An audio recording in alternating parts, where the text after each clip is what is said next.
একটু আগে রুমের বালিশগুলো ঝাড়তেছিলাম, ঝাড়ার সময় হঠাৎ করে আমি হাতের মধ্যে একটু কী জানি কেমন মনে হলো, বালিশের মধ্যে কী আছে না আছে, তখন হঠাৎ করে দেখি পলিথিন। আপনারা দেখতেছেন ভিডিওতে স্পষ্ট দেখা যাচ্ছে। তা আমি এটা পলিথিনটা দেখা আমি ওই জায়গায় রেখে দিয়েছি।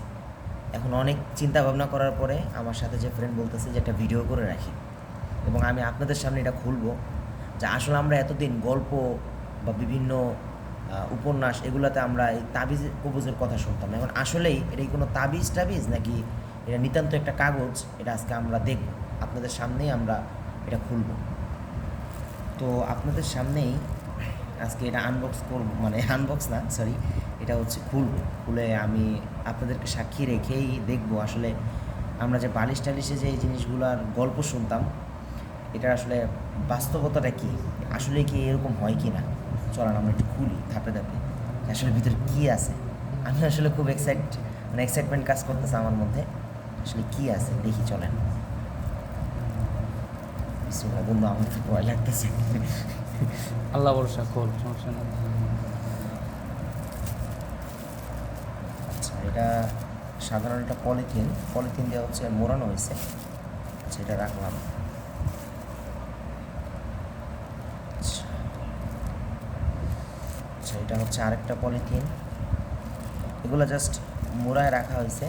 এখন দেখি ভিতরে কয়েক পাটের কাগজ দেখা যাচ্ছে। আমার মনে খুব খুব মানে নতুন কিছুর সাথে আসলে অভিজ্ঞতা মনে হতে যাচ্ছে আর কি। আমি কখনো আশাও করি না যে এরকম একটা জিনিসের সামনে পড়বো, যাকে আমি খুব এক্সাইটমেন্ট। আচ্ছা, এই জিনিসটা, আচ্ছা এটা হচ্ছে কিছু চামড়া টামড়া মনে হচ্ছে, আপনার এগুলোতে পশম টসম দেখা যাচ্ছে আর কি, পশম টসম লাইগা আছে এরকম একটা কিছু। এই যে আপনারা দেখতে পাচ্ছেন যে এই যে পশম, আশা করি দেখতে পারতেছেন পশম লাইগা আছে। আচ্ছা, একটু খুলি, বিসমিল্লাহ। এই যে আই হাই, তাবিজ তাবিজ, এই যে দেখেন স্পষ্ট কি লিখতেছে, চামড়া। এটা কিসের চামড়া? দেখতো পশম দেয়া যাইতেছে। পশম একদম, এই যে চামড়ায় যে এরকম পশম থাকে না আমাদের চামড়াগুলোতে, এরকম কিন্তু পশম একদম, পশমগুলো শুকায় গেছে। চামড়া এটা কোনো একটা চামড়া যেটা অনেক বেশি শুকানো হয়েছে। কিসের চামড়া এটা তো বলা যেতেছে না, কিন্তু পশম প্রচুর পশম লাগিয়ে রয়েছে এবং এটাতে লাল কালি দিয়া কী সব লেখা, বুঝছেন? লেখাগুলো পড়তে পারে। মানুষের চামড়া? হ্যাঁ, মানুষের চামড়া তো ধারণা নাই এর, মানুষের চামড়া কোনো কোনো পশুর। আচ্ছা, যেটাই হোক এটা একটা চামড়া হবে এটা নিশ্চিত, কারণ পশম অনেক। আর এই যে লাল কালি দিয়া লেখাগুলো যদি একটু পড়ার চেষ্টা করি, সম্ভব না। এখানে তাদের কিছু কোড ইউজ করছে, আমরা জানি তাবিজগুলোতে কিছু কোড থাকে, ওই যে আলিফ, আল্লাহ, হা হা, ছয় ছয়, কী কী লেখছে জানি। এটা যে নির্ঘাত তাবিজ এটা কিন্তু আপনারা বুঝতে পারতেছেন, এই যে লাল কালি দিয়ে লেখা। আচ্ছা, এটা তো দেখলাম ভাই, আমার শরীরে পশম দাঁড়ায় যেতেছে। এটা কী দেখতেছি? আচ্ছা, এটা রাখলাম। আচ্ছা, দেখি তারপরে কী আছে। আচ্ছা, এখানে কিছু কাগজের টুকরা,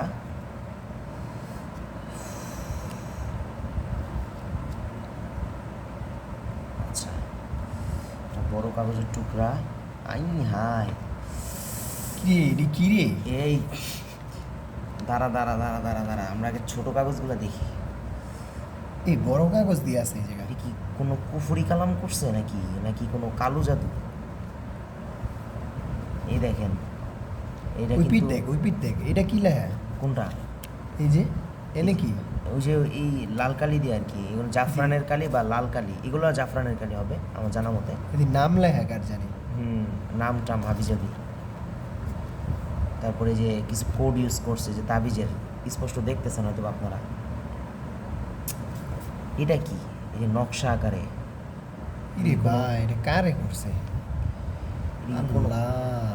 কোনো ধরনের, আমার মনে হয় এটা ব্ল্যাক ম্যাজিক। কারণ আমরা সবসময় বিভিন্ন মানে ঘটনাগুলোতে আমরা যেভাবে ঠিক বর্ণনা পাই, দেখেন আপনারা, আমি জানি যে আপনারা যদি সরাসরি জিনিসটা হাতে নিতেন, আমার কিন্তু হাত কাঁপতেছে। আমার পশম দাঁড়ায় গেছে এই দেখ, হাতের পশম দাঁড়ায় গেছে। এই দেখেন, এই যে দাঁড়ায় গেছে পশম পুরা দেখেন এরকম ত্রিভুজ আকৃতির এবং চারপাশে কিছু কোডিং করা, এ আর কি। এটা তাবিজ, এটা আমরা একদমই নিশ্চিত। এবং এটা কোনো কালো জাদু করা হয়েছে কিনা, লেখাটা একটু পড়বি? না কি লেখাটা বলে? আসলে পড়তে পারতেছি না, কারণ জবরজেন নাই তো, লেখাটা আসলে পড়া যেতেছে না। লেখাটা কি লেখছে আসলে, হরফ তো এখন আন্দাজে কি পড়বো জবরজেন না থাকলে। কিন্তু এগুলো সব বেশিরভাগ কোডিং ইউজ করা হয়েছে আর নকশা আকারে আর কি। আচ্ছা আচ্ছা আচ্ছা বড় কাগজটা দেখতে হবে, এটার ভিতরে আর কোনো কাগজ টাগজ আছে কিনা। বড় কাগজ। ও আল্লাহ, আল্লাহ, আল্লাহ, আল্লাহ, আল্লাহ, আল্লাহ, আল্লাহ, আল্লাহ, আল্লাহ, আল্লাহ, আল্লাহ, আল্লাহ। আল্লাহ, এটা কি রে? আল্লাহ, ইন্না লিল্লাহি ওয়া ইন্না ইলাইহি রাজিউন। আল্লাহ, আল্লাহ, ইন্না লিল্লাহি। আস্তাগফিরুল্লাহ, আস্তাগফিরুল্লাহ, আস্তাগফিরুল্লাহ। খাইছে, এটা কি রে? দেখেন এখানে কিছু 18+ ছবির মতো ইউজ করা হয়েছে, যেটার সাপের ছবি দেওয়া। হ্যাঁ এখানে অনেক কিছুই আছে। আমি যদি আপনাদেরকে একটু বর্ণনা দেই, আপনারা স্পষ্ট হয়তো বা দেখতেছেন। দেখেন আমি দেখবো না এটার ভাই, তো দেখ আমি দেখবো না। ও আল্লাহ আল্লাহ, এই দেখেন আপনারা এখানে দুইটা ছবি ব্যবহার করা হয়েছে, যার উপর হচ্ছে লাল কালি দিয়ে মানে যাকে করা হয়েছে তার সম্পর্কে কিছু লেখা হয়েছে, বুঝছেন। আমি যেটা ধারণা করতেছি যে তার সম্পর্কে কিছু লেখা হয়েছে এবং এখানে কিছু 18+ ছবি দেওয়া হয়েছে। আমি আসলে দুঃখিত, আমি এটার জন্য প্রস্তুত ছিলাম না, আপনারা কেউ কিছু মনে করবেন না। আমি কসম করে বলতেছি এটা আমাদের কোনো প্র্যাঙ্ক ভিডিও না এবং এটা কোনো আমাদের কোনো বানানো ভিডিও না। আমি সত্যি কসম করে বলতেছি এটা আমাদের পাওয়া, এবং এই ধরনের কোনো ছবির জন্য আমরা প্রস্তুত ছিলাম না। আপনারা প্লিজ এটাকে ওইভাবে নেবেন না, যদিও ছবিগুলো একটু বাজে, কিন্তু এখানে যে জিনিসগুলা সিম্বলাইজ করা হয়েছে দেখেন, সহবাসরত দুইজন বা তারা হচ্ছে এক ধরনের শারীরিক সম্পর্কের মধ্যে, এবং এখানে সাপ মানে সাপের ছোবলের মতো একটা ছবি, তারপর আরও কিছু এই যে ত্রিশাল না কি জানি বলে, এই ধরনের ত্রিশালের কিন্তু একটা ছবি, বিভিন্ন নকশা, এবং সবচেয়ে বড় কথা হচ্ছে এই সব কিছুর মাঝখান দিয়ে কিছু একটা লেখা হয়েছে। আস্তাগফিরুল্লাহ, আস্তাগফিরুল্লাহ, আস্তাগফিরুল্লাহ, আল্লাহ, আল্লাহ, তুমি মাফ করো আল্লাহ। আমি আসলে আমার কাছে মনে হচ্ছে আমার যতটুকু ধারণা, এটা কোনো ধরনের কোনো বশীকরণের কোনো কিছু হতে পারে, যে কাউকে বশে আনার জন্য কোনো একটা কিছু। আমরা সাধারণত সচরাচর যেই বিষয়গুলো দেখি আর কি, যে কাউকে আমরা বশে আনতে চাইলে কিন্তু যে কোনো কিছু আমরা অমানবিক যে কোনো কিছু করতে কিন্তু আমরা প্রস্তুত হয়ে যাই। এই ধরনের কিছু একটাই কিন্তু আমার কাছে মনে হচ্ছে, যেখানে কোনো বশ করার জন্য একটা কিছু করা হয়েছে, যেখানে তাদেরকে বান মারার মতো একটা ব্যাপার তৈরি হয়েছে। এই দেখেন সাপের যে ছবিগুলো সিম্বলাইজ করা হয়েছে। তো আমার কাছে এটা মনে হচ্ছে আর কি, কিন্তু আপনাদের কাছে কি মনে হচ্ছে? আমার কাছে মনে হয় আপনাদের তাই মনে হবে। তারপর আপনার যদি এই সম্পর্কে আপনাদের কোনো আইডিয়া থাকে যে আসলে কী করা হয়েছে বিষয়টাতে, আপনারা একটু জানাবেন। আমরা এই পর্যন্তই রাইখা দিই, আমার আর ভাই সাহস হচ্ছে না। কালকে আমরা কোনো কবিরাজের কাছে বা বড় হুজুরের কাছে নিয়ে যাব, কারণ এটা কাকে করা হয়েছে, কেন করা হয়েছে, ভাই খুবই আতঙ্কে আমরা। তো এই পর্যন্তই।